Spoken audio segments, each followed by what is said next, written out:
हो गया sir sir. हो गया ना, ठीक। अच्छा देख बेसिकली आज मतलब इनकम टैक्स में हम लोग क्या करेंगे, ऐसे सबको फिर से गुड मॉर्निंग। हाँ, तो बेसिकली इनकम टैक्स में हम लोग हाउस प्रॉपर्टी कर रहे थे। तो हाउस प्रॉपर्टी में ना आज थोड़ा कंक्लूजन करना है, कुछ बचा कुछ पॉइंट्स है इधर उधर जो मैं आप लोगों को आज एक बार बताऊंगा, ठीक है। और एक बार ओवरऑल डिस्कस कर लूंगा कि क्या क्या पॉइंट अभी तक हम लोगों ने पढ़ लिए। जिन लोगों का सामने एग्जाम है, अगर वो बीपी और सीजी रिवाइज करना चाहता है, जिन लोगों का सामने एग्जाम है उनके लिए बोल रहा हूँ, अगर वो बीपी सीजी रिवाइज करेगा, अगर नहीं किया है तो फिर उनको मैं बीपी और सीजी का सारा क्लासेस शेयर कर लूँगा, जैसे मैंने नंदिनी को किया, ठीक है। तो जैसे ज्योति रोशनी, अगर आप लोगों को भी ज़रूरत है तो मुझे बताना, मैं आप लोगों को बीपी सीजी शेयर कर लूँगा, तो आप लोग एक बार उसको रिवाइज करते रहना, ठीक है। और ऐसा जिनका देखो भी, 500 तो अच्छा ओके भेज देंगे। और जिनको अभी ज़रूरत नहीं है वो नेक्स्ट लेक्चर से उसको business and professions, capital gain अभी धीरे धीरे चलेगा, ठीक है, इतना हड़बड़ करके कोई ज़रूरत नहीं है, ठीक है। Okay sir, okay. तो बात क्या है सर? सर बात यह है कि हाउस प्रॉपर्टी में ओवरऑल जो सेक्शन 22 से लेके सेक्शन 27 का जो पूरा एरिया है हम लोग ऑलमोस्ट कवर कर चुके हैं, लेकिन कुछ एरिया है जहाँ पर मैंने ज़्यादा डिस्कस नहीं कर पाया। तो वो जो एरिया डिस्कस नहीं कर पाया और थोड़ा बहुत किसी जगह में अगर चेंजेस है तो मैं वो थोड़ा आपको आपको शेयर करूँगा आज, ठीक है। तो चलो मैं आपको स्क्रीन शेयर करता हूँ और बताता हूँ कि क्या क्या पॉइंट है जो आपको ज़रूरी भी है जानना और रिकॉल भी करना पड़ेगा।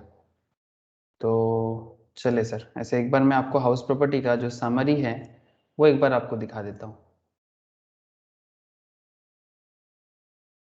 अगर मैं समरी वाइज देखूँ तो समय मतलब हाउस प्रॉपर्टी हेड जो है सर इनकम टैक्स का, जो 5 हेड्स है उनमें से जो 5 हेड्स में वन ऑफ दी हेड्स है ना हाउस प्रॉपर्टी, मतलब आपके पास घर है और वो घर को रेंट पे देके आप, सिंपल है सर, आप वहाँ से इनकम करते हो। कल एक बहुत ही अच्छा सम्स हम लोगों ने किया सर 25A का, एरियर्स ऑफ रेंट अगर बाद में रिसीव होता है, या फिर कॉम्पोजिट रेंट का भी एक क्वेश्चन था। हाँ सर, याद है आप लोगों को? जिन लोगों ने नहीं किया था मैं उनको शेयर कर दिया, कर लिया क्या शुभश्री, स्नेहेश? अरे ओके, अगर नहीं किया नहीं तो सर। ओके सर, कर लीजिएगा। तो वहाँ पर काफ़ी अच्छा डिस्कशन हुआ सर कॉम्पोजिट रेंट के बारे में। फिर आपका एरियर ऑफ रेंट का भी एक बड़ा अच्छा था, मतलब अनरियलाइज रेंट बाद में रिसीव होता है, बहुत पुराना रेंट, तो उसका क्या ट्रीटमेंट हो सकता है, तो उसी को लेके वो वाला क्वेश्चन था। तो अच्छा डिस्कशन था, ज़रूर एक बार देखिएगा। तो ओवरऑल एक बार मैं आपको याद दिलाता हूँ फिर से कि ये हाउस प्रॉपर्टी आपको क्या क्या सिखाया और क्या छोटा मोटा चीज़ बाकी रह गया है, ठीक है। तो ही मेनली आज मैं वही बात करूंगा आपसे, और फिर मैं आपको होमवर्क दूंगा भर भर के जो आप लोगों को सॉल्व करना है। तो देखो सर, सेक्शन 22 एकदम स्टार्टिंग क्लासेस में ये सब डिस्कशन हुआ कि ये जो हाउस प्रॉपर्टी है इसका चार्ज, बेसिस ऑफ चार्ज क्या है, ठीक है। तो मैं फिर से बात तो नहीं करूंगा बिकॉज ऑलरेडी डिस्कस्ड है ना। तो बस एक बार रिकॉल करा रहा हूँ आप लोगों को समरी वाइज कि इतना सारा चीज कर लिए। तो हाउस प्रॉपर्टी का अगर मैं आपको फिर से याद दिलाऊं, the annual value of any property comprising of buildings, lands appurtenant thereto, मतलब जो भी उसके साथ जुड़ा हुआ चीजें हैं बिल्डिंग के साथ, of which the assessee is the owner is the chargeable to tax under the income from house property। Simple बात है, घर, बिल्डिंग, लैंड एंड गुड्स के साथ जुड़ा हुआ, ठीक है, जो भी चीजें उसके साथ है, जो भी जैसे मानो कि कोई फाका जगह है जो घर के साथ अटैच्ड है, ठीक है, तो ऐसी चीजें लैंड एपोर्टेटेड देयरटू, मतलब बिल्डिंग के साथ होता है जिसको हम लोग बंगाली में बोलते हैं उठोन। हाँ सर, किसी को घर रेंट पे दोगे तो घर का उठोन भी तो दे दोगे ना। अरे ये लैंड्स एपोर्टेटेड देयरटू समझ में आ रहा है सर? बंगाली में दोनों बोलते हैं ना, क्या बोलते हैं हम लोग बंगाली में बोलते हैं उठोन, हिंदी इंग्लिश में क्या बोलूंगे इसको, वही लैंड जो बिल्डिंग के साथ जुड़ा हुआ लैंड जो है सर, कैसे बताया आपको?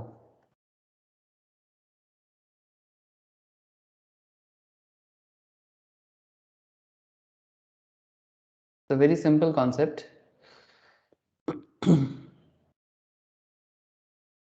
ऐसा कोई इमेज मुझे दिख नहीं रहा है। हाँ, कुछ समथिंग लाइक दैट, ऐसा बोल सकते हो। जैसे मानो एक बिल्डिंग है, उसके सामने एक जमीन है जो बिल्डिंग के साथ जुड़ा हुआ है, ठीक है, तो वो भी तो रेंट पे दे रहे हैं ना। तो बेसिकली वही बात यहाँ पर सिंपल वे में कहा जा रहा है सर कि नॉर्मली तो घर का ही भाड़ा है ना, रेंट जो दिया जा रहा है वो तो बेसिकली हाउस प्रॉपर्टी रेंट पे देते हो, लेकिन अगर उसके साथ कोई लैंड भी उसके साथ जुड़ा हुआ है ना तो वो भी एसएससी को दिया जाता है, ठीक है। तो of which the assessee is the owner, मतलब जो बेसिकली घर रेंट पे दे रहा है उसी का है वो लैंड भी, ठीक है। वो इसीलिए बोला जा रहा है कि वो भी इनकम फॉर हाउस प्रॉपर्टी के अंदर ही लिया जाएगा। अदरवाइज देखो लैंड का रेंट का जो कॉन्सेप्ट है ना, वो तो नॉर्मली अदर सोर्स का पार्ट आता है। आप लोगों को पता है ना, एक क्वेश्चन किए थे हम लोगों ने, वो क्या रे, वो फॉरेन में रहते हैं, विदेश में भी जगह है, घर हाउस प्रॉपर्टी है, और प्रॉपर उसका रेंट मिल रहा था, लंदन का एक हाउस प्रॉपर्टी था। एक ऐसा क्वेश्चन किया है ना। फिर दिल्ली में एक कैटल शेड के लिए भाड़े पे देके रखा है। याद आ रहा है क्या आप लोगों को? नहीं याद आया क्या? मुझे थोड़ा थोड़ा याद आ रहा है सर, हम लोग मोस्ट ऑफली थर्ड लेक्चर्स में किया था। वो दिल्ली में जो उसका फाका जमीन पड़ा हुआ था, तो उसको दिल्ली में दे दिया था एक कैटल के लिए, कैटल फार्मिंग वगैरह ये सब काम के लिए, गाय भैंस जो पालते हैं उनको रेंट पे दे दिया था, 3,000 का समथिंग कुछ रेंट था। तो वो वाला तो अदर सोर्स में चला जाएगा, बट ये बिल्डिंग विथ लैंड जो है ना, ये हाउस प्रॉपर्टी का पार्ट बन जाता है। Property should consist of any building और land appertaining thereto. Income from letting out of vacant land is however taxable in the head income from other source. देखा सर, इसलिए मैं आपको ये चीज बोला। नॉर्मल लैंड से जो लैंड का जो रेंट होते हैं, वो तो नॉर्मली कहाँ जाता है, अदर सोर्स में जाते हैं। वैकेंट लैंड अगर आपका है, और वो वैकेंट लैंड अगर आप रेंट पे देते हो, तो वो अदर सोर्स में जाएगा। समझ में आ रहा है ना सर? ठीक है। या फिर अगर आप वो चीज रेगुलर बेसिस में करते हो, मतलब वैकेंट लैंड रेगुलर बेसिस में रेंट में देने का बिजनेस है आपका, ठीक है, लोग देते हैं सर, ये वैकेंट लैंड है उसको किसी को रेंट पे दे दिया, वो टैक्सी स्टैंड बना लिया, कोई बाइक स्टैंड बना लिया, कोई साइकिल स्टैंड बना लिया, और वो चीज वो रेगुलर बेसिस में करता है। तो इस ऐसे केसेस में अगर वो रेगुलर उसका बिजनेस हो जाए ना, तो वो पीजीपीपी में भी आ सकता है। पीजीपीपी मतलब profits and gains from business and professions. जो भी काम आप रेगुलर बेसिस में करते हो, वो तो पीजीपीपी हो जाएगा ना आपका। या तो आपका प्रोफेशन है, या फिर आपका क्या है सर, बिजनेस है। सर समझ में आ रहा है आप लोगों को? अरे,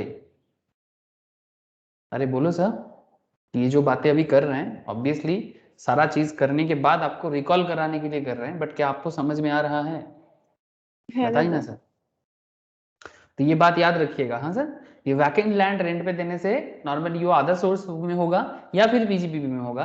लेकिन अगर लैंड बिल्डिंग के साथ जुड़ा हुआ है, ठीक है, जो ओनर का हाउस प्रॉपर्टी का पार्ट के अंदर आता है, तो ऐसे केसेस में वो हाउस प्रॉपर्टी हेड में ही काउंट किया जाएगा, उसको अलग से वैकेंट लैंड के हिसाब से सोचा नहीं जाता।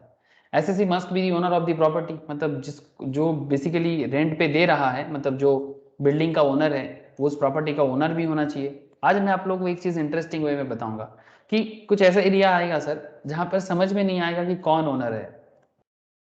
सेक्शन 27 का एक बड़ा इंटरेस्टिंग एरिया है ना, जिसमें हम लोग क्या बात करेंगे, डीम्ड ओनर। क्या कहा जा रहा है कि जिसका इनकम टैक्स कैलकुलेशन करोगे, मतलब जो हाउस प्रॉपर्टी से इनकम करता है, उसको बिल्डिंग या प्रॉपर्टी का क्या होना पड़ेगा सर, ओनर होना पड़ेगा। लेकिन कुछ ऐसा स्पेशल केसेस आएगा आज, जहां पर आपको डीम्ड ओनर के बारे में बात करूंगा। याद आ रहा है सर? हाँ, ये इससे पहले भी ये पॉइंट एक बार डिस्कस मैंने छोटा सा हल्का करके किया था, बट आज थोड़ा डिटेल्स में करूंगा। डीम्ड ओनर किसको किसको डीम्ड ओनर बोल सकते हैं? The property may be used for any purpose, but it should not be used by the owner for the purpose of any business or profession carried on by him. मतलब जो house property calculation में आता है ना, ये तो मैं पहले दिन ही आप लोगों को समझाया था कि आपका जो बिल्डिंग या प्रॉपर्टी है, आप अपने बिल्डिंग को या प्रॉपर्टी को क्या काम पे लगा सकते हो, खुद रहने के काम पे लगा सकते हो, और हाँ सर, खुद सेल्फ ऑक्युपाई कर सकते हो, और क्या कर सकते हो, किसी को भाड़े पे दे सकते हो। लेकिन अगर अपने ही बिल्डिंग के आप दुकान बना के बैठ गए ना सर, तो क्या वो हाउस प्रॉपर्टी का अंदर आएगा सर? हाँ, याद है क्या? एकदम फर्स्ट लेक्चर्स में ही इसके बारे में समझाया जाता है, ड्राइंग करके भी। ड्राइंग करके आप लोगों में समझाया था हाउस प्रॉपर्टी में। आप लोग देखना अपनी कॉपी चेक करके कि आपका प्रॉपर्टी, प्रॉपर्टी आपका, ठीक है, लेकिन उस प्रॉपर्टी में अगर आप सेल्फ ऑक्युपाई करके एक जगह में रहते हो, ये देखो सर, याद आया क्या? लुक हियर, 3 हिस्सा किए थे इसका, फर्स्ट, सेकेंड एंड थर्ड, ठीक है। ये देखो, ये पहला हिस्सा में आप रहते हो, सेल्फ ऑक्युपाई करके रहा आपने, this is a self occupation, ठीक है, सेल्फ ऑक्युपाई। लेट आउट मतलब आप आपका सेकेंड हिस्सा को लेट आउट कर दिए, बट आपका बिल्डिंग का और एक तीसरा पार्ट भी है, जो थर्ड पार्ट है ना सर, ये थर्ड पार्ट को आप अपने दुकान के लिए यूज करते हो। या फिर आप अपने प्रोफेशन के लिए, से फॉर एग्जांपल आप लोग चार्टर्ड अकाउंटेंट हो, कंपनी सेक्रेटरीज हो, सीएमए हो, आप लोग अपने फार्म बना के बैठ गए, ठीक है, तो आपका फार्म का ऑफिस है, तो वो यूज्ड फॉर बीपी, या फिर आप कोई शॉप बना के बैठ गए तो वो बीपी हेड में जाएगा, ठीक है, used for own BP, business and profession, तो वो हाउस प्रॉपर्टी में नहीं आएगा। भले ही आप वो बिल्डिंग को अपने ही बिजनेस के लिए यूज करते हो, मतलब ये प्रॉपर्टी आपका है, ये हाउस प्रॉपर्टी आपका है, लेकिन इसका किसी भी हिस्से में अगर आप उसका बिजनेस या दुकान ओपन करते हो ना, तो वो हाउस प्रॉपर्टी या बिजनेस हेड में उसका कैलकुलेशन होगा, हाउस प्रॉपर्टी हेड में नहीं आएगा। तो फिर हाउस प्रॉपर्टी में क्या आएगा सर? हाउस प्रॉपर्टी में आपका सेल्फ ऑक्युपाइड एरिया आएगा और आपका लेट आउट एरिया आएगा। ये बात क्लियर है कि नहीं, बताइएगा सर। ये पहले भी बोला था, फिर से बोला एक बार। अरे बोलो सर, क्लियर है कि नहीं बात? Okay sir. तो ये सब छोटा छोटा बातें हैं सर, जो आप लोगों को मैं एक बार बस रिकॉल करा रहा हूँ। अच्छा, और क्या बात है मुझे याद करना चाहिए? अच्छा, further the income earned by an assessee engaged in the business of letting of properties on rent would be taxable as business income। ये देखो, the income earned by an assessee engaged in the business of letting out, मतलब अगर let out करना आपका business है, ध्यान से सुनना बात, लेट आउट करना आपका बिजनेस है, तो फिर जो भी टैक्स इनकम आपका होगा ना, वो आपका बिजनेस इनकम होगा, और वो बिजनेस एंड प्रोफेशन हेड में जाएगा। आप बात समझ रहे हो? देखो सर, सर कैसे समझोगे कि लेट आउट करना किसी का बिजनेस है? ये नॉर्मली कौन करता है, कोई मुझे बता सकते हो? लेट आउट करना बिजनेस कौन करता है ऐसा काम? Real estate. Thank you sir. ठीक है, रियल एस्टेट का जो बिजनेस करते हैं ना, उनका काम होता है, मतलब हम आप जैसे आम आदमी जो रियल एस्टेट के साथ जिनका कोई कनेक्शन नहीं है, बात को ध्यान से समझना सर, आम आदमी जिनका रियल एस्टेट के साथ कोई कनेक्शन नहीं है, ठीक है, वो लोग रेंट देता है ना। ये जो हाउस प्रॉपर्टी हेड है, ये हाउस प्रॉपर्टी हेड मेनली उसके लिए है जो आम आदमी जिसका रियल एस्टेट का बिजनेस नहीं है, बट वो अपना कोई प्रॉपर्टी है जिसको वो क्या करते हैं सर, लेट आउट कर देते हैं। ऐसे लोगों के लिए बात चल रहा है, ठीक है। जैसे आपका 2-3 फ्लैट है, आप एक फ्लैट को रेंट पे दे दिए, ठीक है। आज एक पॉइंट आपको फिर से एक बार बस थोड़ा रिकॉल कराऊंगा। वो एक क्वेश्चन किया था ना सर, किसी बंदे का 3-4 हाउस था, house 1, house 2, house 3, puzzle solve किए थे, याद है आप लोगों को ये वाला क्वेश्चन? Yes sir. हाँ, house 1, house 2, house 3, house 4। Sir इसमें हम लोग Yes. कोई एक प्रॉपर्टी को सेल्फ ऑक्युपाइड माना था, ऐसा था क्या? जी सर। यस। ठीक है, तो इसमें ना एक न्यू चेंजेस है एज पर सेक्शन, इसको आप लोगों को ना थोड़ा सा मुझे आपको एक बार रिकॉल कराना है।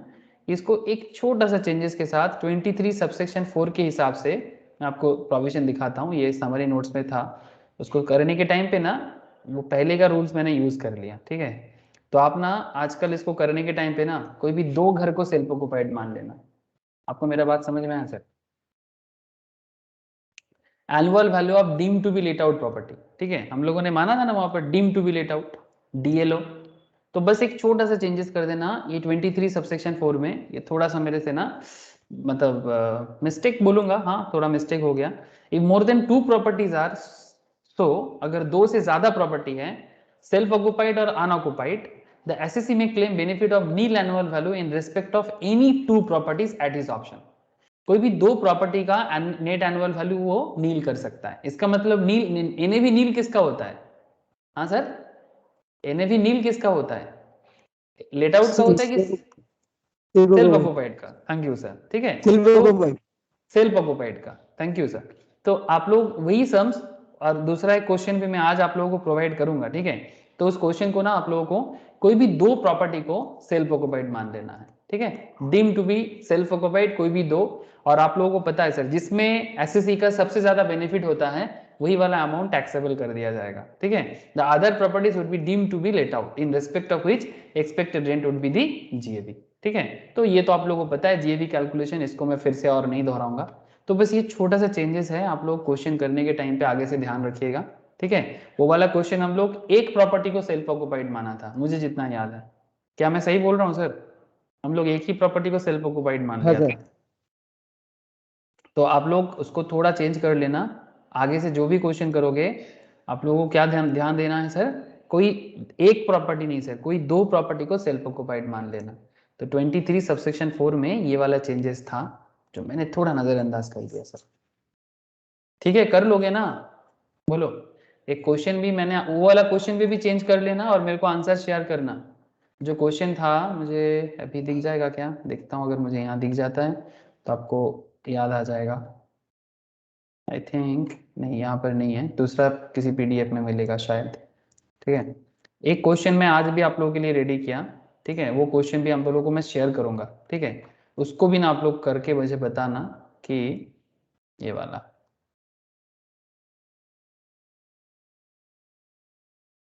ये क्वेश्चन है सर, हाउस 1, हाउस 2, हाउस 3 का, गणेश का। इसका 3 घर है। ठीक है, Ganesh has 3 houses all of which are self occupied. The particulars of the house for the previous year 2021 आपको देके रखा। ठीक है, बाकी सब नॉर्मल है जैसे आप लोग इतना देर से क्वेश्चन करके आए हो सर। ठीक है, compute Ganesh income from house property, assessment year देके रखा है 21-22 का, मतलब प्रीवियस ईयर है 2021 का, and suggest which house should be opted by Ganesh to be assessed as self occupied so that his tax liability is minimum. ठीक है, तो ये आपको बताना है। तो ये क्वेश्चन और जो पुराना क्वेश्चन हम लोगों ने एक सेल्फ ऑक्युपाइड माना था, तो आप लोग कर पाओगे कि नहीं? बोलो। सारा का सारा सिस्टम तो, हाँ सारा सिस्टम तो पता ही है आप लोगों को, कर सकते हो कि नहीं कर सकते? बोलो सर, आप लोग बोलोगे तो मुझे समझ में आ जाएगा। मुझे आप लोग सॉल्व करके सेंड करना ये वाला क्वेश्चन, और जो मैं लास्ट दिन सिखाया था आप लोगों को, जहां पर हम लोगों ने एक सेल्फ ऑक्युपाइड माना था, उसको 2 सेल्फ ऑक्युपाइड मान के सॉल्व करना। करोगे? बोलो सर। Okay sir. सबका हाँ नहीं मिला मुझे, करके बताना मुझे। ठीक है, हाँ सर। ओके, ठीक है, है इतना कर लो, बहुत है। तो बस 2 प्रॉपर्टी को सेल्फ ऑक्युपाइड मान के आप लोग मुझे बताइए। अच्छा, 1 मिनट। तो ये था एक 23 सबसेक्शन 4 का एक छोटा सा चेंजेस। बाकी जैसे मैं आपको क्या समझा रहा था, अच्छा हाँ, और एक बात, तो फिर क्या बात समझ में आया सर, कि अगर आप प्रॉपर्टी का रेंट देने का बिजनेस करते हो तो आप हाउस प्रॉपर्टी में आपका कोई काम नहीं है। ठीक है, मतलब ये सब ना कभी कभी स्मॉल क्वेश्चन, जो शॉर्ट क्वेश्चंस वगैरह में ना ऐसे पूछ लेते हैं कि आपको समझ में नहीं आता, आपको क्या लगेगा हाउस प्रॉपर्टी रेंट दे रहा है तो फिर हाउस प्रॉपर्टी है, बट ऐसा नहीं है, आपको लैंग्वेज से पकड़ना पड़ेगा। The property may be used by any purpose, but it should not be used by the owner for the purpose of any business or profession carried on by him. ये एक point था। And further, the income earned by an assessee engaged in business of letting out of properties. Let out करना अगर उसका business हो जाए, जैसे कि प्रोमोटर्स लोग, रियल एस्टेट एजेंट लोग करते हैं, ठीक है, on rent would be taxable as business income, तो वो बीपी में जाएगा, वो हाउस प्रॉपर्टी हिसाब पे कैलकुलेशन नहीं होगा। हाउस प्रॉपर्टी में सिर्फ उनका हिसाब आता है जो नॉर्मली हम आप जैसे लोग, जिनका रियल एस्टेट के साथ कोई लेना देना नहीं है, उसका 2-4 घर है, कोई 1-2 घर को लेट आउट कर दिया, उनका हिसाब किताब जो होता है ना, वो लेट आउट, मतलब ये हाउस प्रॉपर्टी कैलकुलेशन में लिया जाता है। बोलो सर, ये जो भी पिक्चर है समझ में आ रहा है? अच्छा, Yes, ये sir. एक कॉन्सेप्ट है sir, property held as stocking trade. Sir property held and stocking trade किसका होगा? अगेन सिमिलर पैरामीटर में सवाल है।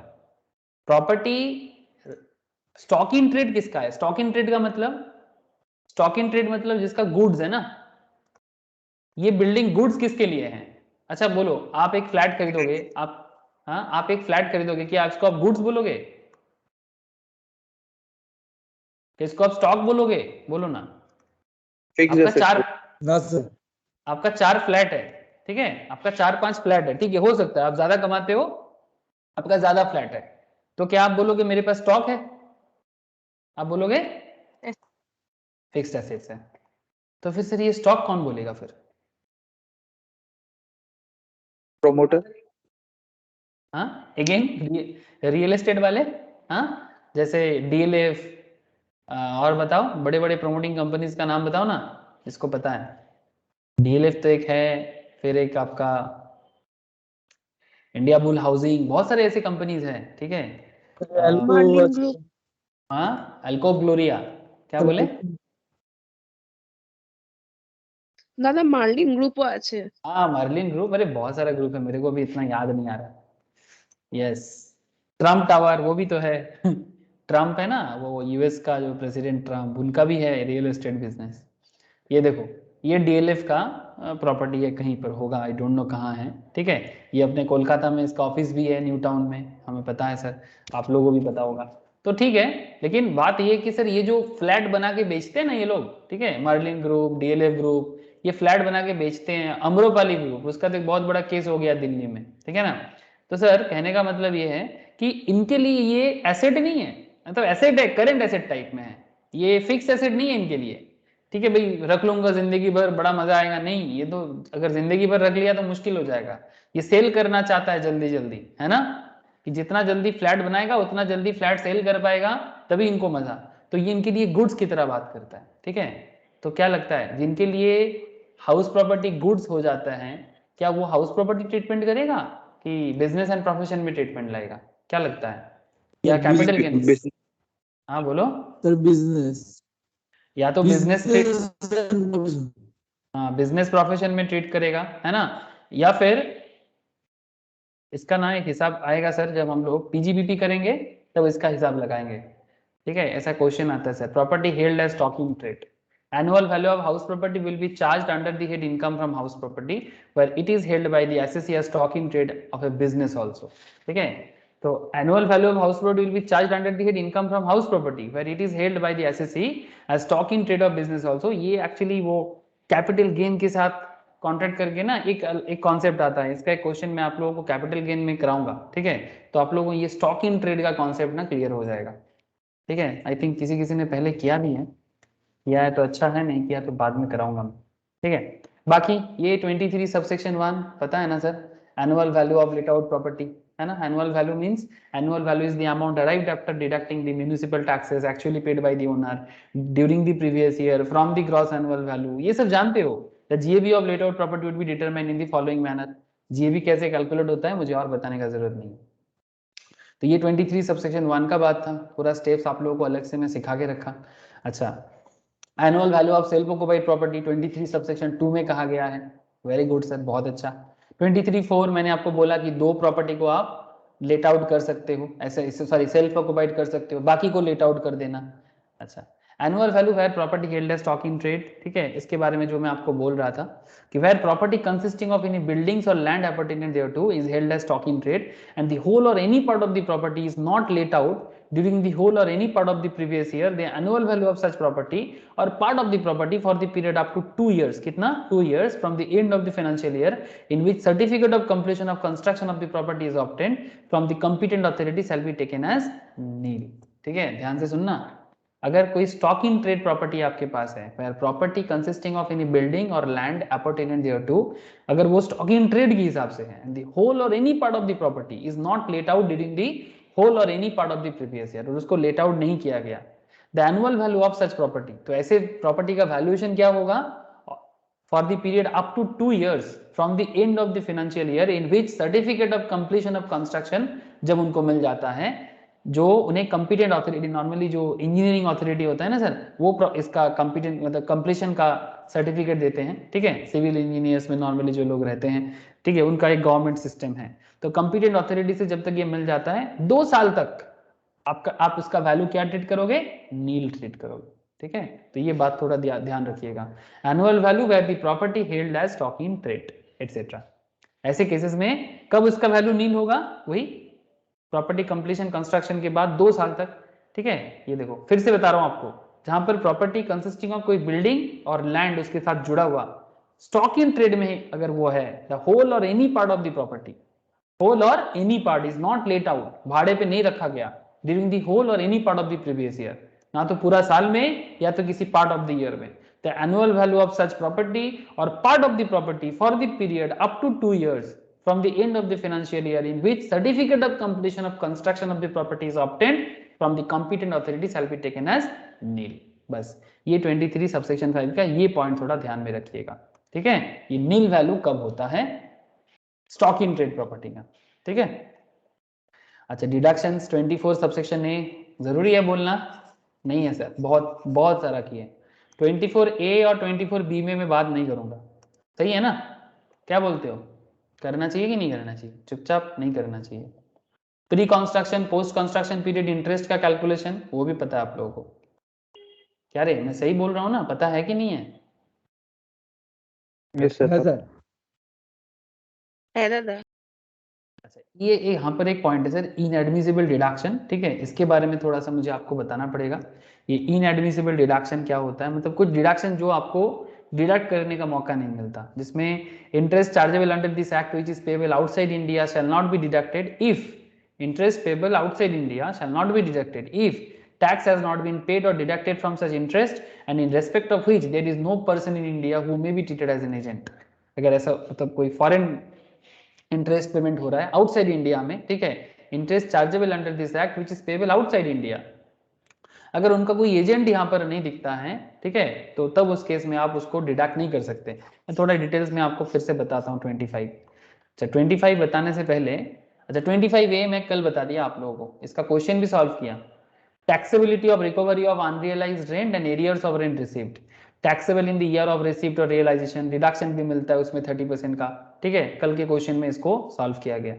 अच्छा उससे पहले हम लोगों ने को ओन्ड प्रॉपर्टी सेक्शन 26, एक प्रॉपर्टी है जिसको को ओनरशिप में लिया गया, ये भी तो पता है आप लोगों को, है ना, को ओनरशिप में सेल्फ ऑक्युपाइड है, लेट आउट है, ऐसा क्वेश्चन भी हम लोगों ने सॉल्व किया।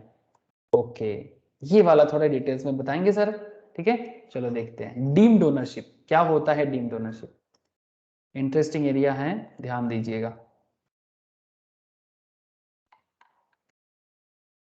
कई बार शॉर्ट क्वेश्चन में ना डीम्ड ओनरशिप का सवाल पूछ लेते हैं, तो आप लोगों को ना रेडी रहना चाहिए। दिखाई दे रहा है क्या, देखो तो डीम्ड ओनरशिप का पॉइंट सेक्शन 27। है दादा। ओके, तो सर ये डीम्ड ओनरशिप होता क्या है, चलो ध्यान से सुनना। हाँ, ये फ्रेश टॉपिक है आज का, बाकी सभी तो चीजें हम लोग कभी ना कभी किए हैं, बट डीम्ड ओनरशिप में मैंने इससे पहले कभी ज्यादा डिटेल्स में आपसे बात नहीं किया आप लोगों से। तो क्या कहता है सर, ध्यान से सुनिएगा, कहते हैं sir as per section 27 the following person though not legal owners of a property, ऐसे प्रॉपर्टी का ओनर कौन होना चाहिए ना, हाउस प्रॉपर्टी का जो ओनर है उसी को एसएससी बोलते हैं, बट यहाँ पर क्या बोल रहे हैं, दो not legal owners of a property are deemed to be the owners of the purpose of section 22 to 26। मतलब 22 से लेके 26 में जितना सारा कैलकुलेशन हम लोग हाउस प्रॉपर्टी में सीख के आए, वो सारा का सारा पर्पस ऑफ सेक्शन उस पे एप्लीकेबल हो जाएगा, उस पर्टिकुलर एसएससी पे जो बिल्डिंग का लीगल ओनर नहीं है। बिल्डिंग का लीगल ओनर नहीं है फिर भी उनको एसएससी मान लेंगे और कैलकुलेशन कर लेंगे, यस कर लेंगे, बट ऐसे कब कब कर सकते हैं sir, transfer to spouse. Sir spouse समझते हो, स्पाउस कौन होता है बोले तो, हस्बैंड का वाइफ, वाइफ का हस्बैंड। हाँ वेरी गुड सर, ठीक है, जैसे ये कौन लग रहा है, हस्बैंड लग रहा है कि वाइफ लग रहा है, सर कुछ नहीं लग रहा है, भूत लग रहा है, ठीक है, हस्बैंड की वाइफ और वाइफ की हस्बैंड, समझ गए sir, they are called spouse, ठीक है। तो ये तो होता रहता है ना सर, ये बड़ा सिंपल तरीका है समझने का कि ये हस्बैंड अपनी वाइफ को प्रॉपर्टी ट्रांसफर करते कि नहीं करते, बोलो ना सर, रियल में ऐसा होता है कि नहीं होता, क्या हस्बैंड अपनी वाइफ को प्रॉपर्टी ट्रांसफर करता है, करता है। सर क्या ऐसा हो सकता है कि वाइफ अपने हस्बैंड को प्रॉपर्टी ट्रांसफर कर रहा है, ऐसा हो सकता है, हाँ, क्या ऐसा हो सकता है कि वाइफ अपने हस्बैंड को प्रॉपर्टी ट्रांसफर कर रहा है, चुप क्यों हो गए, बोलो। है। हो ही सकता है कोई प्रॉब्लम नहीं है। एक्चुअली प्रॉब्लम ये है कि मतलब बहुत सालों से हम लोग एक ऐसे सिस्टम पे जी रहे हैं सर, जहां पर सिस्टम ये बन गया कि हस्बैंड कमाते हैं और वाइफ अर्निंग उतना नहीं करता है ना, वो संसार देखते हैं, अर्निंग नहीं करता बट वो मतलब अपने फैमिलीज को संभालते हैं। बट दुनिया बदल रहा है सर, तो ऐसे बदलती दुनिया में आगे आगे आप लोगों को हाउस हस्बैंड दिख जाएगा, जैसे हाउस वाइफ होते हैं वैसे हाउस हस्बैंड भी दिख जाएगा।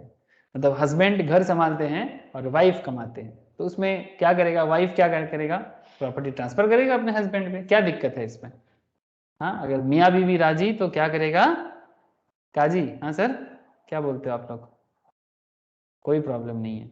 ये क्या है ना, कुछ चीजें हम लोग देख देख के बड़े हो जाते हैं और सोचते हैं कि ऐसा ही होना चाहिए, बिल्कुल नहीं। ऐसे एक मूवीज में से दिखाया गया, आप लोगों को पता है, की एंड का, देखा आप लोगों ने, वो करीना कपूर और क्या नाम है उस लड़के का, अनिल अर्जुन। कपूर की भतीजा क्या अर्जुन नाम है, कपूर। अर्जुन कपूर, हाँ, तो की एंड का में अर्जुन कपूर जो है वो हाउस हस्बैंड बनने का काम करने का सोचा था, जैसे कहानी में दिखाया गया था। ऐसे थोड़ा हटके स्टोरी हटके था, मुझे बड़ा अच्छा लगा था स्टोरी। अच्छा, तो 27 सबसेक्शन 1, ठीक है, 27 सबसेक्शन 1 में in case of transfer of house property by an individual to his or her spouse otherwise than for adequate consideration, otherwise than for adequate consideration. Adequate मतलब आप प्रॉपर्टी ट्रांसफर कर रहे हो तो जितना वैल्यूएशन है उसके हिसाब से करो, है ना। लेकिन क्या है ना, हस्बैंड वाइफ में जब ट्रांसफर होता है तो थोड़ा बहुत तो सस्ता वगैरह हो जाता है ना। 50 लाख का फ्लैट आप शो कर रहे हो 25 लाख में, हाँ ऐसे हो सकता है। 50 लाख का प्रॉपर्टी 25 लाख में कैसे दे दिए?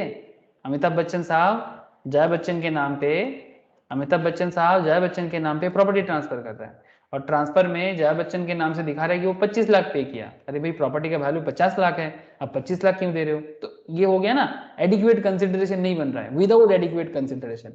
जब कोई चीज का सही दाम नहीं दिया जाता तो ऐसे केसेस में ना सामने आ जाता है बात कि भाई किसको ओनर मानोगे। अब बात समझ रहे कि नहीं समझ रहे? हाँ, A B and J B, आप समझ गए ना? ए बी जे बी कौन है? ये अमित जी है और ये जया जी है, ठीक है। ये अमित जी है, ये जया जी है। अब अमित जी ने जया जी को मतलब जया बच्चन जी को फ्लैट दिया, अब एडिक्वेट कंसिडरेशन नहीं लिया गया, मतलब 50 लाख का चीज डिस्काउंट में 25 लाख या 20 लाख में शो किया जा रहा है।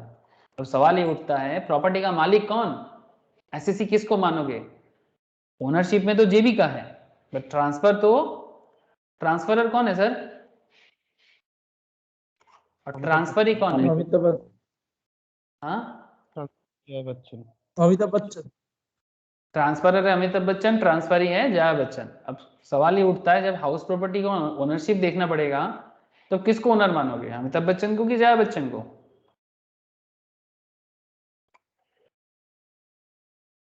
क्या बोलते हो, बोलो क्या दिमाग में चल रहा है?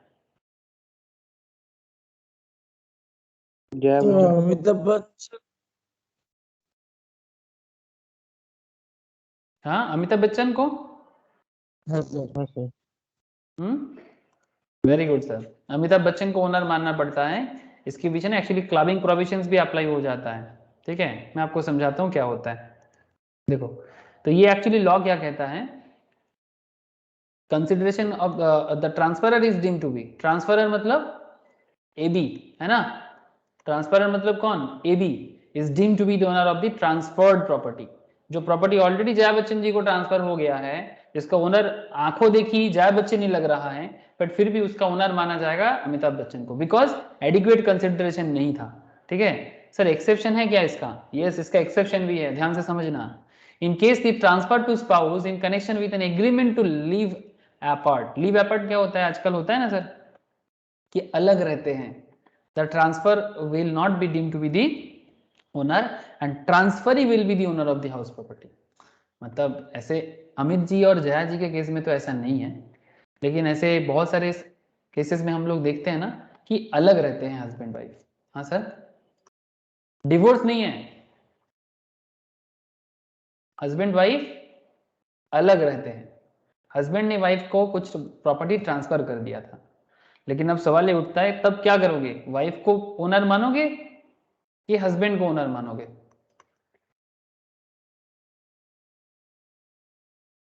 भले ही विदाउट एडिक्वेट, हाँ नहीं सर, हस्बैंड। अगर ट्रांसफरर हस्बैंड है और ट्रांसफरी वाइफ है, ठीक है, मतलब प्रॉपर्टी अभी किसके पास है? मैं मान के चल रहा हूँ कि वाइफ के पास ही है। ऐसे होगा नहीं, अमित जी जया जी में ऐसा कभी नहीं होगा। से फॉर एग्जांपल अमिताभ बच्चन और जया बच्चन, ठीक है, एकदम सर बहुत अच्छे कपल हैं ये लोग। बॉलीवुड में ज्यादातर ऐसे दिखता नहीं है जैसे अमित जी और जया जी में दिखा, ठीक है, एकदम साफ सुथरा। तो अमिताभ बच्चन जी ने जया बच्चन जी को प्रॉपर्टी ट्रांसफर किया, बट दोनों अलग रहते हैं, सेपरेट, लीव अपार्ट। तो in that case Amitabh Bachchan को डीम्ड ओनर नहीं माना जाएगा, जया बच्चन जी को ही डीम्ड ओनर माना जाएगा, बिकॉज वो लोग अलग रहने का फैसला लिया है, ठीक है। तो ऐसे केसेस में चाहे एडिक्वेट कंसिडरेशन हो ना हो फर्क नहीं पड़ता, लीव अपार्ट है तो जो ट्रांसफर ही है मतलब जया बच्चन जी को ही प्रॉपर्टी का ओनर मानेंगे। बात समझ में आया? हेलो, स्पाउस का खेल कुछ समझ में आया कि कब कब आप ट्रांसफरर को मानोगे और कब आप ट्रांसफरी को मानोगे। ये है डीम्ड ओनरशिप का पहला केस 27 सबसेक्शन 1। बताओ सर, सबको क्लियर हुआ? हाँ सर। दूसरा केस ये भी 27 सबसेक्शन 1 का ही पार्ट है, transfer to a minor child. Sir ये क्या है transfer to a minor child? Sir ऐसे होता है ना कि माइनर बच्चे हैं उनको प्रॉपर्टी ट्रांसफर किया, मतलब उनके नाम पे प्रॉपर्टी बना दिया गया। In case of a property transfer of house property by an individual to his or her minor child otherwise then for adequate consideration the transferor would be deemed to be the owner। मतलब ऐसे cases में मतलब क्या बोलते हो, मतलब जो parents हैं, ठीक है, और जो चाइल्ड है, ठीक है, ये पेरेंट्स है और ये चाइल्ड है, ठीक है ना, एकदम पेरेंट्स और चाइल्ड। अब माइनर भी है, मतलब यहाँ पर बात ऐसे बोले अगर ऐसे अमिताभ बच्चन और किसको लेंगे, अभिषेक, हाँ चलेगा सर, अभिषेक तो माइनर नहीं है। अरे मान लो ना, 2 मिनट सोचने में क्या जाता है। अमिताभ बच्चन ट्रांसफर कर रहे हैं किसको, अभिषेक बच्चन को, और अभिषेक बच्चन कौन है सर, माइनर है, छोटा सा नन्ना सा है, 18 साल भी नहीं हुआ, ठीक है। तो अगर अमित जी अभिषेक बच्चन को प्रॉपर्टी ट्रांसफर कर रहा है, transfer of house property by an individual to his or her minor child otherwise than for adequate consideration the transferor would be deemed to be the owner of the house property. मतलब अमिताभ बच्चन को ही property का owner माना जाएगा, ठीक है। Exception है sir, in case of transfer to a minor married daughter, अगर कोई मैरिड डॉटर है और वो माइनर है, अगर ऐसा हो गया तो transferor is not deemed to be the owner, मतलब in that case Amitabh Bachchan को नहीं किया जाएगा। मतलब यहाँ पर हम लोग किसको मानेंगे सर, श्वेता, अमिताभ बच्चन की बेटी का नाम है ना सर, श्वेता बच्चन, सही बोला क्या मैंने, मैं गलत बोल सकता हूँ सर, सुधार देना, सही बोला ना, अभिषेक बच्चन की दीदी श्वेता बच्चन, दीदी या बहन कौन? सर अरे अंडर हम 18 तो मैरिड হয়ে গেলে সেটা ভয়েড হয়। हाँ वो वॉइड है, लेकिन इस केस में प्रॉपर्टी ट्रांसफर के केस में ओनरशिप का बात चल रहा है, वो वॉइड ऑब्वियसली है, ठीक है, अंडर 18 तो मैरिज नहीं हो सकता। लेकिन in case of transfer of to a minor married daughter the transferor is not deemed to be the owner. Owner किसको मानेंगे, डॉटर को ही ओनर मानेंगे, समझे ना, बस ये फर्क है यहाँ पर, माइनर डॉटर को ही ओनर मानेंगे जिसका शादी हो गया, अगर हो गया तो वाइड है वो तो अलग है, वो होगा नहीं, वो अलग केसेस में आएगा, मैरिज एक्ट में देखा जाएगा। लेकिन प्रॉपर्टी किसका है इसका हिसाब क्या निकलेगा, प्रॉपर्टी माइनर मैरिड डॉटर का है, अमिताभ बच्चन का नहीं, भले ही वो इनएडिक्वेट कंसिडरेशन में हो। अच्छा एक नोट देखना यहाँ पर, where cash is transfer to spouse और माइनर चाइल्ड, अगर आप अपने माइनर चाइल्ड को या स्पाउस को, मतलब पति पत्नी को या पत्नी पति को, ठीक है, क्या दे रहे हैं सर, पैसा दे रहा है, पैसा, हाँ, कैश, नगद, and transferring acquires property out of such cash.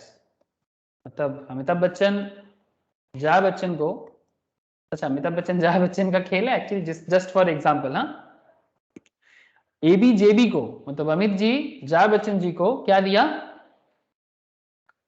पैसा दिया, प्रॉपर्टी नहीं दिया, कैश दिया, और जया बच्चन इससे बिल्डिंग खरीदा, क्या करोगे, the transferor shall not be treated as deemed owner of the property, however clubbing provision will be attracted। अगर कैश दिया और जया बच्चन उस कैश से बिल्डिंग परचेस किया तो in this case normally Amitabh Bachchan is not the owner, Jaya Bachchan is the owner. लेकिन देखा जाएगा कि ये जो कैश अमित जी जया बच्चन जी को दे रहे हैं, ये कैश एक्चुअली किसका है, ये कैश अगर अमित जी का है तो फिर वो इनकम टैक्स में अमित जी का ही ऊपर वो कैश का वैल्यू आ जाएगा। लेकिन प्रॉपर्टी किसका है, प्रॉपर्टी का ओनर किसको मानेंगे, जया बच्चन को। यस, लेकिन कैश अमित जी ने दिया ना, तो वो इनकम अमित जी के इनकम के साथ जुड़ा जाएगा, जो कैश अमित जी के पास अमित जी से जया जी पे आया है, ये कैश अमित जी पे, एक चैप्टर हम लोग पढ़े होंगे जो लोग पहले किए हो, और जिन्होंने नहीं किया वो बाद में करेगा, क्लबिंग ऑफ इनकम। क्या चैप्टर है सर, क्लबिंग ऑफ इनकम, ठीक है। इस चैप्टर में आप लोगों को मैं ये डिटेल समझाऊंगा, ये जो अमित जी जया जी का बता रहा हूं ना कि किस तरह से प्रॉपर्टी ट्रांसफर हो सकता है या इनकम ट्रांसफर हो सकता है, इसका पूरा खेल वहां पर समझा जाएगा। तो ये क्लबिंग प्रोविजन अट्रैक्ट हो जाएगा कि भाई इनकम जया जी का नहीं है, इनकम तो अमित जी का ही है, बट प्रॉपर्टी जया जी का है। बोलो सर, क्लियर है बात? Similarly yes sir. Minor daughter के केस में भी, माइनर चाइल्ड के केस में भी वही सेम टू सेम कॉन्सेप्ट, ठीक है।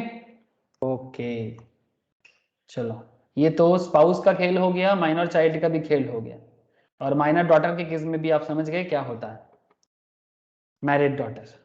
अच्छा, holder of an impartible estate, impartible estate ये क्या है sir? Holder of an impartible estate, संपत्ति का बात चल रहा है 27 subsection 2, 27 subsection 2 income from house property. Impartible estate is a property which is not legally divisible, मतलब ये ऐसा प्रॉपर्टी है जिसको आप डिवाइड नहीं कर सकते, ठीक है। कई बार ऐसे होते हैं ना कि प्रॉपर्टी को डिवाइड करना मुश्किल हो जाता है, ऐसा होता है कि नहीं होता, क्या बोलते हो? ऐसा कई बार ऐसे हो जाते हैं कि प्रॉपर्टी को डिवाइड करना नामुमकिन है या फिर मुश्किल है, ऐसा रियल में देखा जाता है कि नहीं देखा जाता, बोलो। हाँ सर, मोस्टली मतलब जॉइंट फैमिली वगैरह में देखा जाता है। हाँ, कई बार जॉइंट फैमिलीज के केस में ऐसा देखा जाता है। तो the holder of an impartible estate shall be deemed to be the individual owner of all properties comprised in the estate, मतलब डीम्ड कर लेंगे कि भाई जो भी टोटल में है सभी का है, तो इंडिविजुअली ओनरशिप का एक प्रोपोर्शनेटली मान दिया जाएगा। तो क्या कहता है sir, after enactment of the Hindu succession act, ये एक एक्ट है सर, सक्सेशन एक्ट, ठीक है। इसमें बेसिकली ये प्रॉपर्टी के साथ जुड़ा हुआ एक पॉइंट है, हिंदू सक्सेशन एक्ट इसमें आता है नॉर्मली। हिंदू सक्सेशन एक्ट 1956, मतलब बेटा का प्रॉपर्टी सॉरी पापा का प्रॉपर्टी बेटा को मिलेगा, दादाजी का प्रॉपर्टी पापा को मिलेगा, काइंड ऑफ दैट। सक्सेशन पे किसको कैसे मिलेगा, ठीक है। तो after enactment of the Hindu succession act 1956, all the properties comprised is an impartable estate by custom is to be assessed in the status of a HUF। जैसे कि शिवम ने बताया, बड़ा अच्छा बोला sir, Hindu undivided family, that means joint family के case में, ठीक है।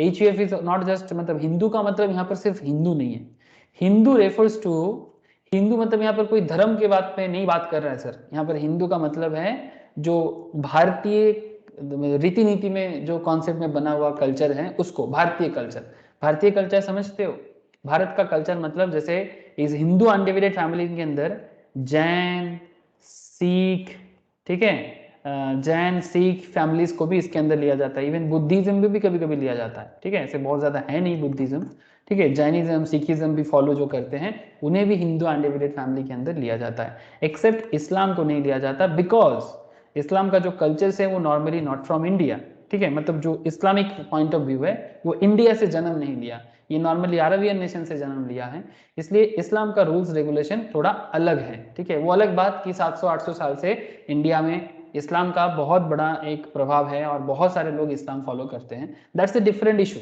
दैट्स अ डिफरेंट इशू, लेकिन इसमें कोई ऐसे भेदभाव का बात नहीं है सर, ठीक है, इट्स जस्ट अ सिंपल बात। इसीलिए हिंदू सक्सेशन एक्ट मतलब जो भारतीय रीति नीति के हिसाब से प्रॉपर्टी का ट्रांसमिशन कैसे होगा, ये हिंदू सक्सेशन एक्ट में बोला गया है। इस्लाम का जो फॉलोअर्स है सर, उनको इस्लामिक वे में उनका रूल्स रेगुलेशंस फॉलो होते हैं, जो उनका कुछ लोकल लॉज है, ठीक है, जिसका सम्मान कॉन्स्टिट्यूशन भी किया है किसी किसी जगह में, आप जरूरत पड़ने से चेंज भी करते हैं बिकॉज सेंसिटिव इश्यूज हो जाते हैं, ठीक है। ओके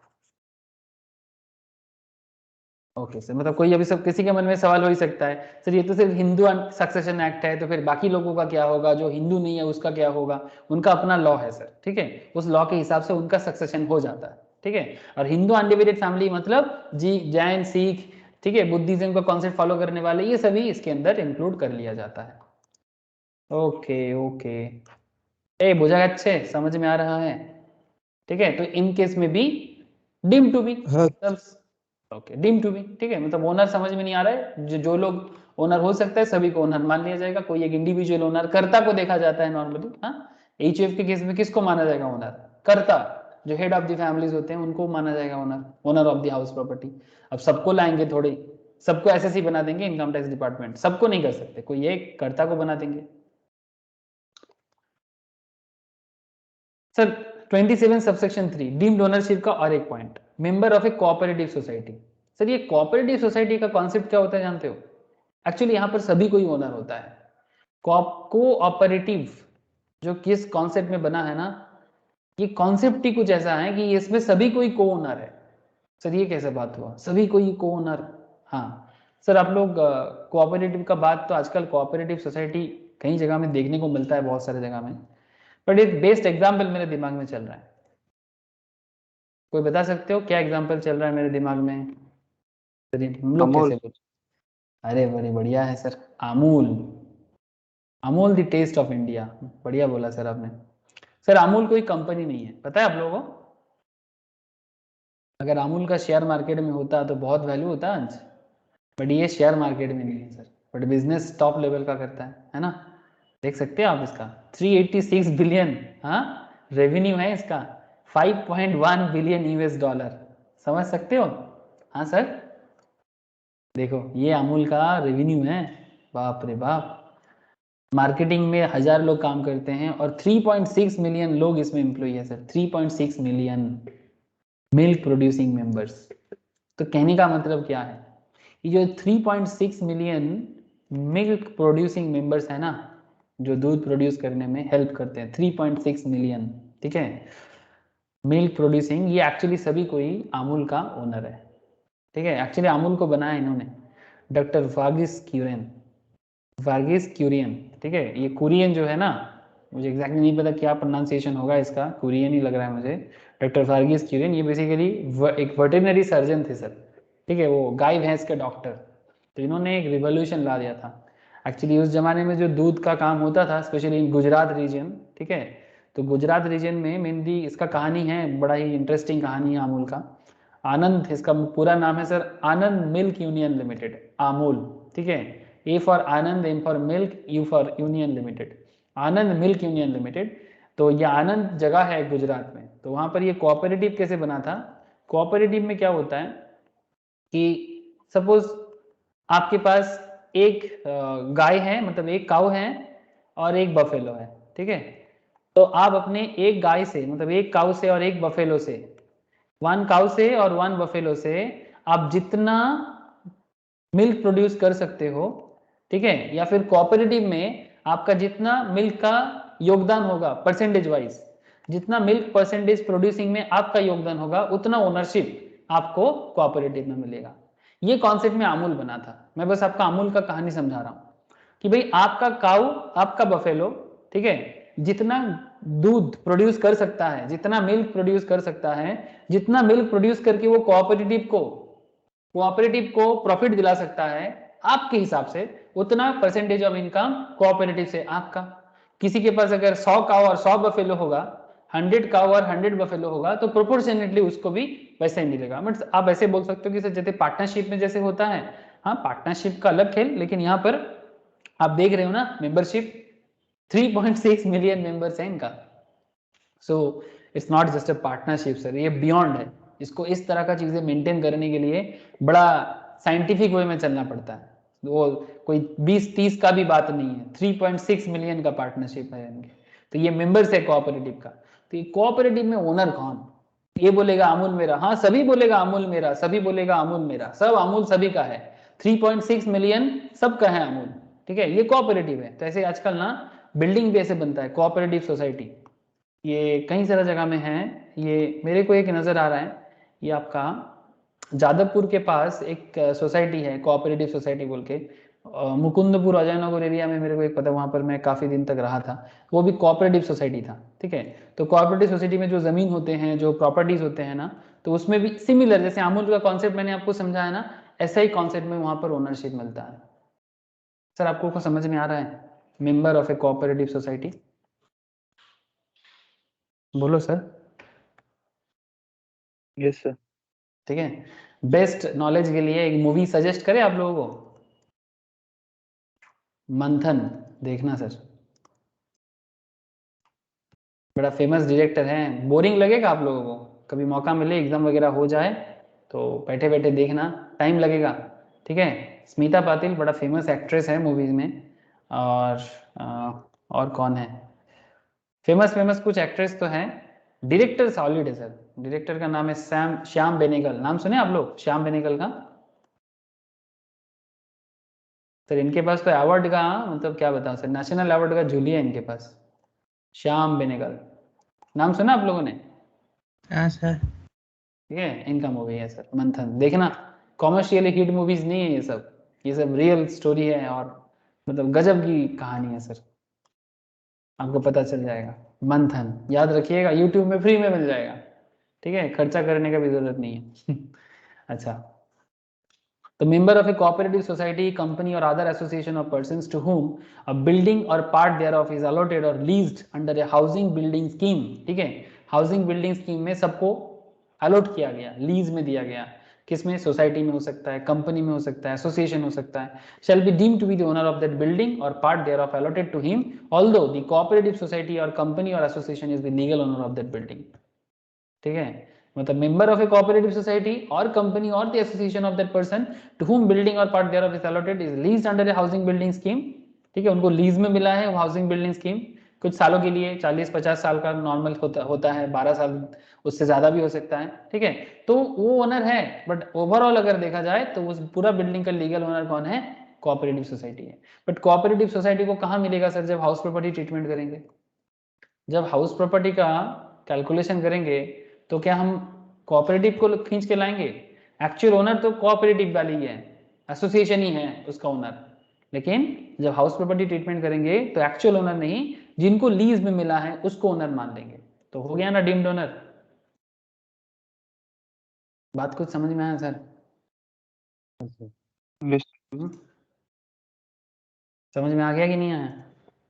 ऐसे होते हैं, जैसे मुझे नाम याद आ गया एक कोऑपरेटिव बिल्डिंग सोसाइटी का, संतोषपुर, संतोषपुर कोऑपरेटिव, रुको,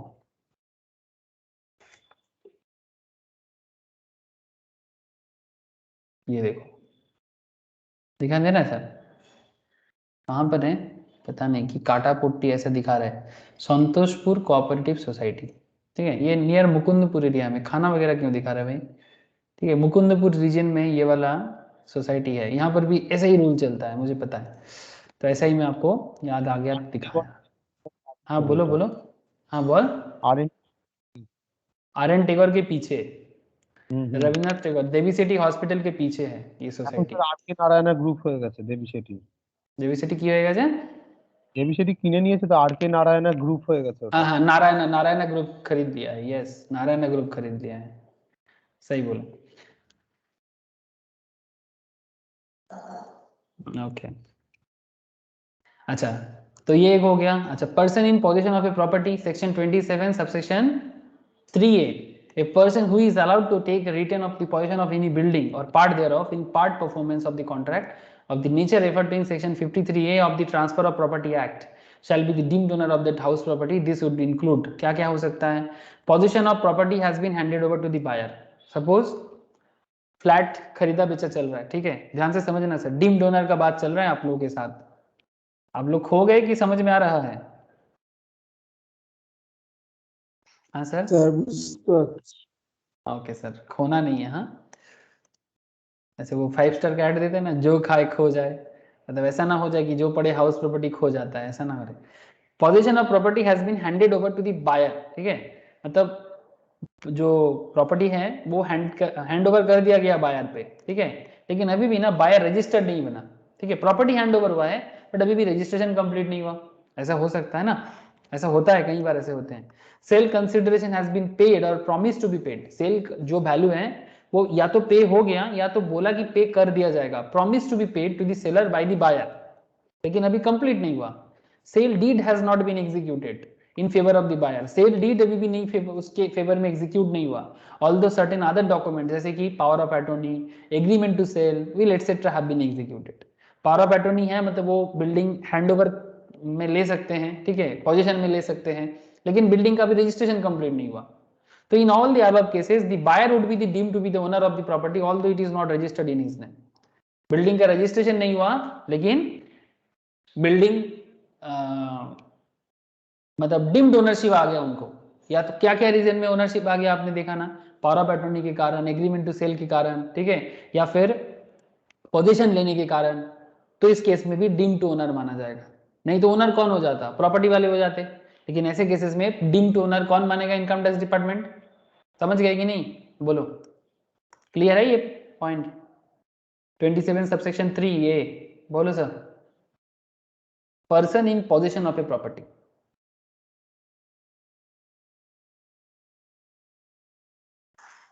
क्या रे, नहीं समझ आया? हाँ ना, कुछ तो बोलो। आ गया सर। और कौन है सर, और कौन है sir? Person having right in a property for a period not less than 12 years. मतलब प्रॉपर्टी में आपका हक तो है, प्रॉपर्टी में आपका हक तो है, बट कितना दिन का? Not less than 12 years. ठीक है। A person who acquires any rights in or with respect to any building or part thereof by virtue of any transaction as is referred to in section 269 UA subsection A that is transferred by way of lease for not less than 12 years। Lease में दिए किसी को but 12 साल से कम नहीं। अगर 12 साल से मतलब shall be deemed to be the owner of that building or that part thereof। 12 साल से ज्यादा है, not less than 12 years। अगर 12 साल से ज्यादा किसी को कोई भी प्रॉपर्टी लीज में दिया जाता है ना, ऐसे देखो लीज क्या होता है ना, it's a type of rent but थोड़ा लॉन्ग टर्म में होता है। जानते हो आप लोग लीज? हाँ सर। Yes sir.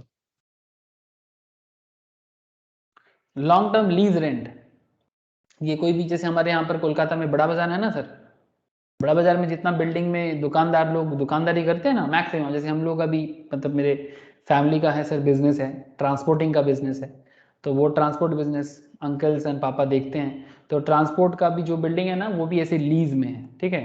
तो खरीदने के टाइम पे कुछ ऐसे प्रॉपर्टी का वैल्यूएशन तो करोड़ों का होगा, बट आज से 20-25 साल पहले जब वो लोग परचेज किया था तब शायद ऐसे 10 लाख के आसपास कुछ जमा किया था और कुछ मंथली रेंट देता है। ठीक है, मैं 25 साल 30 साल पुराना बात कर रहा हूँ, तो लीज रेंट पे लिया हुआ है। ठीक है, एक मंथली मिनिमम रेंट होता है और एक बड़ा अमाउंट सबमिट करना पड़ता है जब लीज पे लेते हैं। ठीक है, बहुत सारे लोग दे देते हैं, छोटा छोटा टुकड़ा टुकड़ा एरिया है, छोटा सा ऑफिस बना लेते हैं, ऐसे बहुत सारे ऑफिस आपको बड़ा बाजार में दिखेगा। कोलकाता बड़ा बाजार का बात कर रहा हूँ, नॉट जस्ट इन बड़ा बाजार, ऐसे और भी जगह है जहाँ पर लीज रेंट चलता है। ठीक है, कि भाई कोई घर नॉर्मल भी चलता है कि भाई घर को लीज में ले लिया, अभी 15 साल के लिए लीज है। ठीक है, बैंक भी ऐसे चलते हैं, बैंक भी ले लेते हैं किसी का प्रॉपर्टी 15 ईयर्स लीज। ठीक है, तो देखा जाता है कि क्या सिस्टम में वो लोग अपना कॉन्सेप्ट बनाए। तो अगर 12 साल से कम का नहीं है तो ऐसे केसेस में जिन्होंने लीज लिया वही बिल्डिंग का डीम्ड ओनर माना जाएगा। लेकिन एक सच का बात बताओ सर, क्या सच में जिन्होंने लीज लिया क्या बिल्डिंग उसका होता है? बिल्डिंग तो किसी और का ही है। क्या बात समझ में आया सर? अगर आपने किसी को लीज पे कोई बिल्डिंग दे दिया वो भी 12 ईयर से भी ज्यादा, तो क्या बिल्डिंग उसका हो जाता है? हाँ बोलो ना, 12 साल से ज्यादा के समय के लिए। हाँ हो सकता है। इलेक्ट्रिसिटी बिल वगैरह पे करेगा तो उसका तो हो ही सकता है ना। नहीं सर, वो पे करेगा लेकिन बिल्डिंग कैसे उसका हो जाएगा? लीज पे दिए हो आप, प्रॉपर्टी कैसे उसके नाम पे ट्रांसफर हो गया? ये कैसे बोल दिया आपने? रेंटल केस में होता है ना कि अगर वो क्या कहते हैं, अगर पे किए जा रहा है जो टेनेंट है तो ट्रांसफर नहीं हो सर, जाता नहीं सर, ऐसा नहीं होता। ऐसा होता है कि अगर बहुत दिन से कोई किसी बिल्डिंग में रहता है, ठीक है, जैसे मानो कि कोई 30 ईयर्स अगर एक बिल्डिंग में रह गया, ठीक है, तो बाद में जब वो बिल्डिंग किसी को बेच, सपोज मानो जो ओनर है वो बोलते हैं कि मैं बिल्डिंग को बेचूंगा, ठीक है, तो ऐसे केसेस में देखा जाता है कि भाई जो प्रॉपर्टी में ऑलरेडी पोजीशन में है उन्हीं को लेने का हक है, बिल्डिंग उसका नहीं हो जाता, बिल्डिंग उसका नहीं हो जाता। ये नहीं है, रेंट कंट्रोल एक्ट है, रेंट कंट्रोल एक्ट में अगर ओनर रेंट नहीं लेता है तो आपको रेंट कंट्रोल एक्ट के थ्रू से वहां पर जाके रेंट भरना पड़ेगा, रेंट कंट्रोल एक्ट के थ्रू से। बिल्डिंग कभी भी आपका नहीं हो सकता जब तक आप उसको अपने नाम पे ट्रांसफर नहीं करते या परचेस नहीं करते, तब तक नहीं हो सकता। कैसे होगा? मतलब किसी के बिल्डिंग को आप लीज पे आज लिए जिसका एक्चुअल वैल्यूएशन करोड़ों है, ठीक है, लेकिन आपने 20 लाख का जमा करके उससे लीज लिया, ठीक है, बिल्डिंग का वैल्यू है 1 करोड़ का अगर आज बेचते हैं तो, लेकिन उसको आप 20 लाख में 15 साल के लिए लीज ले लिया, ठीक है, 20 लाख आज जमा किए, 15 लाख का लीज है, तो बिल्डिंग का ओनरशिप थोड़ी ना ट्रांसफर हुआ आपको, लेकिन इनकम टैक्स वाले अपने हिसाब से ओनर तो आप ही को मानेगा। ठीक है, इनकेस कुछ एक्सेप्शनल पॉइंट्स भी हैं, लीज अगर शॉर्ट पीरियड के लिए है ना तो फिर ऐसे केसेस में आप ओनर नहीं हो, इसीलिए रियल लाइफ में ऐसे दिखते हैं sir. In case a person acquiring any rights by way of lease from month to month or for a period not exceeding 1 year, such person will not be deemed to be the owner. जैसे आजकल होता है ना sir 11 month का agreement, अरे बोलो ना, आप लोग तो जानते हो 11 मंथ रेंट पीरियड, ऐसा होता है कि नहीं होता? हाँ सर। है ना? तो ये 11 मंथ क्यों करता है? ठीक है, पहला बात वो 1 साल से कम होगा, ठीक है, तो 11 मंथ का एक सिस्टम है, एज पर लॉ 11 मंथ का रेंट चलता है, तो ये 11 मंथ या month to month, every month आपका रेंट चल रहा है, ठीक है, लीज रेंट टाइप, ठीक है, तो ये मंथ टू मंथ या फिर 1 साल से ज्यादा नहीं है, ठीक है, ऐसे केसेस में डीम्ड ओनर उसको नहीं माना जाएगा जिसके पोजीशन में है, ठीक है, such person will not be deemed to be the owner. जिन्होंने लीज लिया वो ओनर नहीं होगा, जिन्होंने लीज दिया वो ओनर होगा, क्योंकि ये शॉर्ट पीरियड का बात है, और यहां पर ये बात था मोर देन 12 ईयर्स का, नॉट लेस देन 12 ईयर्स, कम से कम 12 साल का बात था। ऐसे केसेस में जिन्होंने लीज लिया वो डीम्ड ओनर हो जाएगा, बट जब 11 मंथ का रेंट पे चल रहा है, 11 मंथ का लीज पे चल रहा है, ऐसे केसेस में उसको डीम्ड ओनर नहीं मानेंगे, जो एक्चुअल बिल्डिंग का ओनर है उसको डीम्ड ओनर मानेंगे। क्लियर है? 27 subsection 3b, person having right in a property for a period not less than 12 years. ठीक है, समझ आ गया रे? तो ये তাহলে था, এই 18 বছরের উপর হলে তখন স্যার তাকে মানা হবে। তখন তোকে ডিমড ওনার মানে income tax department tax calculation করবে। আর 12 সালের নিচে হলে তাকে মানবে না, যে লিজ ना, নিচ্ছে। नहीं नॉर्मली नहीं होता, वो एक्सेप्शनल केसेस देखा जा सकता है, बट मोर देन ईयर या फिर मंथ टू मंथ अगर हैं, ऐसे केसेस भी नहीं है सर।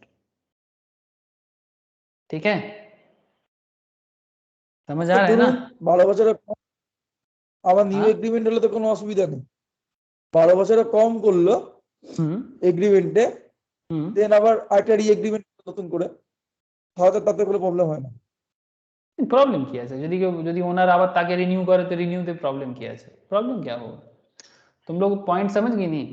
मतलब point is very simple sir, कि प्रॉपर्टी का ओनर कौन है ये तो पता होना चाहिए ना। जब लीगल ओनर नहीं समझ में आएगा या फिर इनकम टैक्स वाले ओरिजिनल ओनर को ढूंढ नहीं पाएगा, तो फिर वो किसको पकड़ेगा प्रॉपर्टी का रेंट के लिए, टैक्स के लिए? प्रॉपर्टी इनकम टैक्स हिसाब तो होगा ना, तो इनकम टैक्स डिपार्टमेंट अपना देखता है, वो देखता है कि भाई जहां जितना सिस्टम बनेगा, कौन ओनर है घर का, किससे टैक्स लेंगे, ओनर नहीं मिलेगा तो टैक्स कहां से कलेक्ट करोगे? बड़े बड़े शहरों में एक्चुअल बिल्डिंग का ओनर कौन है पता ही नहीं चलता, कौन किसको लीज दिया है, वो किसको और किसी को लीज दे दिया, क्या क्या सब चलता है ना, घुमा फिरा के पागल हो जाओगे देखते देखते। स्पेशली मतलब सिटीज लाइक कोलकाता, मुंबई, दिल्ली, जहां पर पुराना पुराना बिल्डिंग्स है, ओरिजिनल ओनर ढूंढने में मुश्किल है, 300 साल पुराना ओनर है, कहां ढूंढोगे 300 साल पुराना ओनर को? ट्रांसफर ही नहीं हुआ प्रॉपर्टी। बड़ा बाजार में ऐसे है सर, मेरा एक ऑफिस था ऐसा, ठीक है, वो उसका रेंट था 5,000 का, तो रेंट जो लेने आता था मैं सोचता था कि वही ओनर होगा, ठीक है, जो फार्म था रेंट जो लेने आता था मैं सोचता था कि वही ओनर होगा। तो एक दिन बात चल रहा है सर लोगों से कि सर यही ओनर है क्या बिल्डिंग का, ये पूरा बिल्डिंग का? बोले नहीं नहीं ये भी ओनर नहीं है। बोले फिर ओनर कौन है? बोले ओनर तो ये, इसको भी नहीं पता है ओनर कौन है, ये किसी और से लीज लिया है, फिर वो किसी और को दे दिया, ऐसे चल रहा है, पीढ़ी पीढ़ी दर पीढ़ी चल रहा है, 100 साल 200 साल 300 साल का केस है, किसको ढूंढोगे? समझ में आ रहा है sir?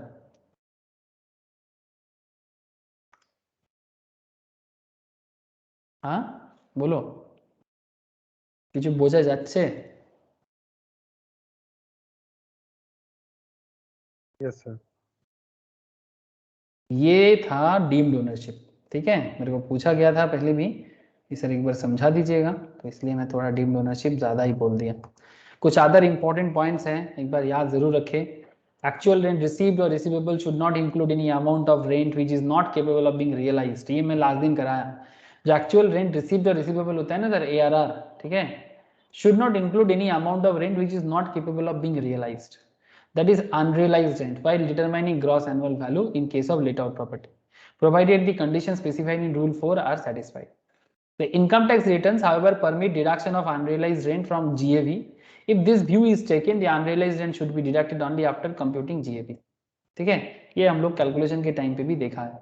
If a proportion of a property is let out and a proportion of the self occupied, then the income will be computed separately for let out and self occupied portions. अलग अलग से करना पड़ेगा।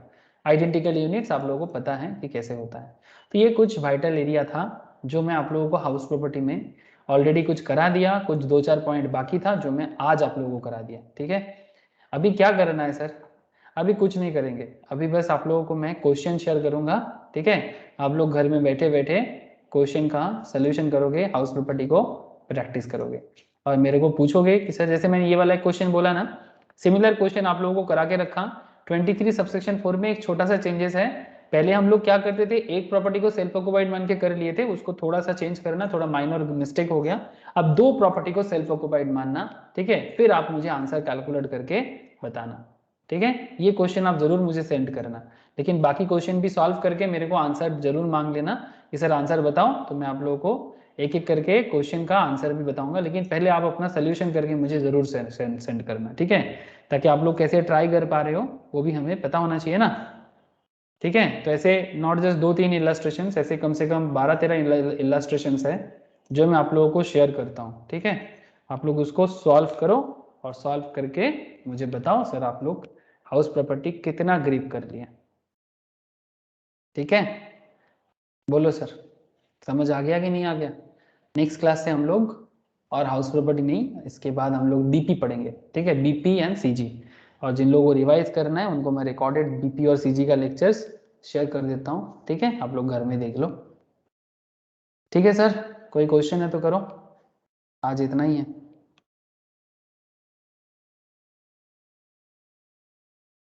बोलो sir,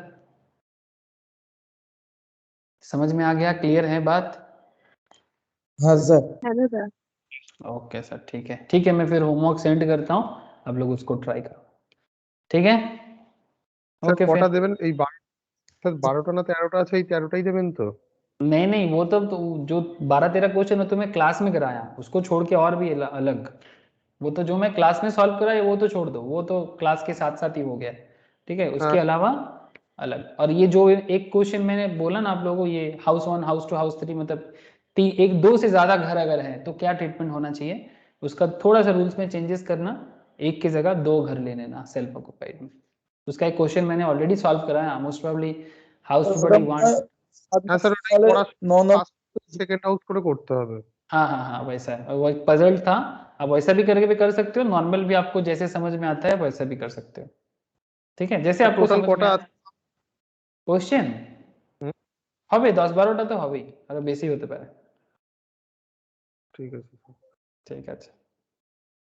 ওকে, শুভশ্রী, ঋষভ, স্নেহেশ, সম্পদ, ঠিক আছে, চলো फिर टाटा। नंदिनी, नील, रोशनी, ओके রাখছি দাদা। ओके बाय, भाई सर। ओके टाटा। বাই